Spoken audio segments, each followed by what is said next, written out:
Okay, part 3. So we're going to talk about a couple cultures that have, they've got it together. They've got it intact. And that one of them is the Asian culture and in India, right? We can specifically say India. We can specifically say like China, Japan, China, Korea.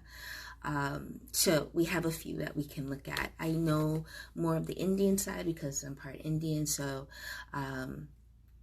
know that side. So just to give you more information on that. So let's begin. So India, right? We can look at India, what we know, like, especially when I was growing up, like I saw all these deities that used to scare the fuck out of me. Because I didn't understand. It was just a lot of deities, and some of them look really, really scary. You know, it's just like, what kind of a god is that?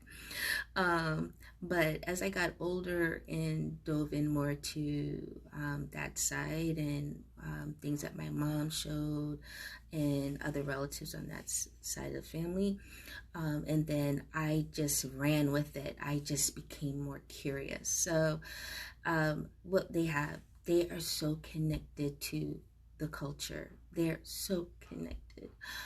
From the temples, from the deities, understanding all the deities, understanding their function, their characters, to rituals, to morning prayer, noon prayer, evening prayer, midnight prayer, whatever, to the foods, Ayurvedic food, Vedic food, and really understanding the care of the animals. The cow is sacred. You would never kill a cow.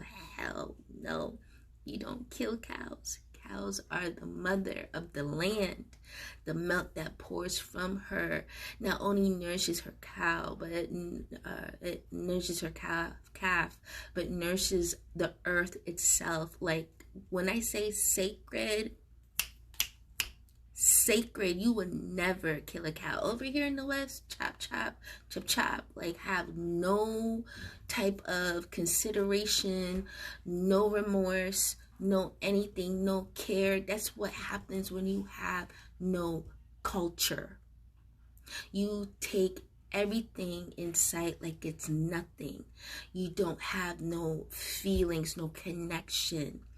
Culture, traditions allow you to have connection, feelings, understanding the divine positioning, even for that big animal, right?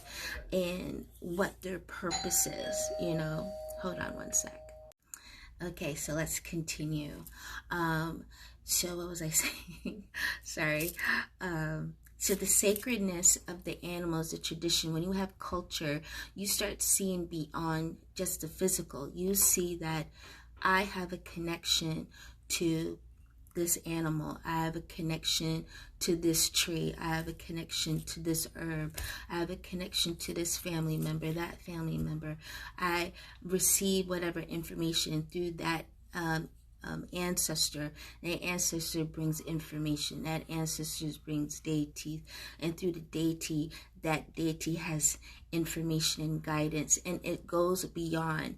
When a person has no culture, no understanding, everything's looked at as so-called scientific, and also black and white. It's this. If I don't see, it's not there. If I don't hear, it's not there.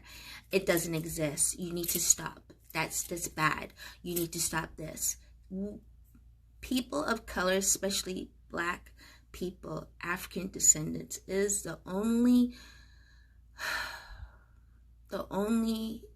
race of people in the Western world that have been denied their culture. Everybody else has been cool. If you want to do your Hinduism, no problem. Your Buddhist, no problem.